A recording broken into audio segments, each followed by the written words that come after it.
সুবহানাল্লাহ। হযরত আলী রাদিয়াল্লাহু তাআলা একবার দৌড়ে নবী সাল্লাল্লাহু আলাইহি সাল্লামের বাড়ির উপর দিয়ে যেতেছিলেন। কি করতেছিলেন বলেন? হযরত আলী রাদিয়াল্লাহু তাআলা নবীজি সাল্লাল্লাহু আলাইহি সাল্লামের বাড়ির উপর দিয়ে যাইতেছিলেন।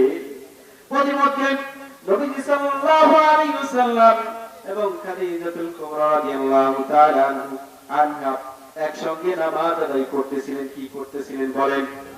তারা দুজন একসাথে নামাজ আদায় করতেছিলেন।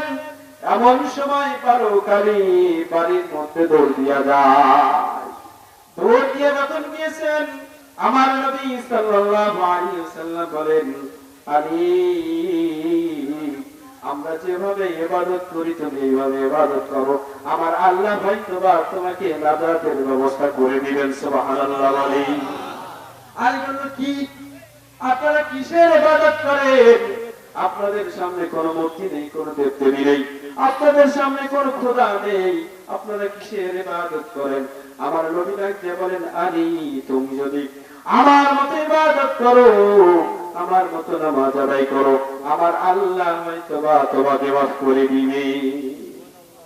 আলী রাদিয়াল্লাহু তাআলা নবীজির কথা শুনে নবীজিকে বললেন, ইয়া রাসূলুল্লাহ সাল্লাল্লাহু আলাইহি ওয়াসাল্লাম, আমি আমার বাবার পারমিশন ছাড়া কোনো কাজ করি না, আমি আমার বাবার পারমিশন ছাড়া বাহিরে যাই না, আমি এই কথা আপনার কাছে স্বীকার করতে পারবো না, আপনার কাছে আমি ওয়াদা দিতে পারবো না, আপনার কাছে আমি এই ওয়াদাবদ্ধ হতে পারবো না, আমি ওই ধর্ম ছেড়ে এই ধর্ম এসে আপনার সাথে আমি নামাজ আদায় করব। তিনি বললেন, আমার বাবার কাছে আমি জিজ্ঞাসা করে আসি। প্রতিমধ্যে বালকালী যখন রওনা হয়েছেন বাবার কাছে শোনার জন্য, বাবার কাছে শোনার জন্য যখন রওনা হয়েছে, কত দূর এগিয়ে যাওয়ার পরে আমার আল্লাহ তার হুঁশ ফিরিয়ে দিয়েছেন। বলেন সুবহানাল্লাহ। আলী থমকে যায়, আলী দাঁড়িয়ে যায়।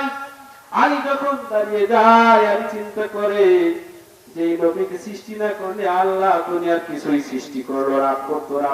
সেই নবী নিজে নামাজ আদায় করে এবং তিনি বললেন, আলী, তুমি যদি জান্নাতে যেতে চাও, পরকালে নাজাত পেতে চাও, আমি যেইভাবে ইবাদত করি তুমি সেইভাবে ইবাদত করো। আলীর হুঁশ আসলো। আলী ফিরে গিয়ে তখন চিন্তা করলো আর দেরি করার সময় নাই। নবী সাল্লাল্লাহু আলাইহি সাল্লামের কাছে চলে গেলেন। আমার আল্লাহ আলীকে কবুল করে নিলেন।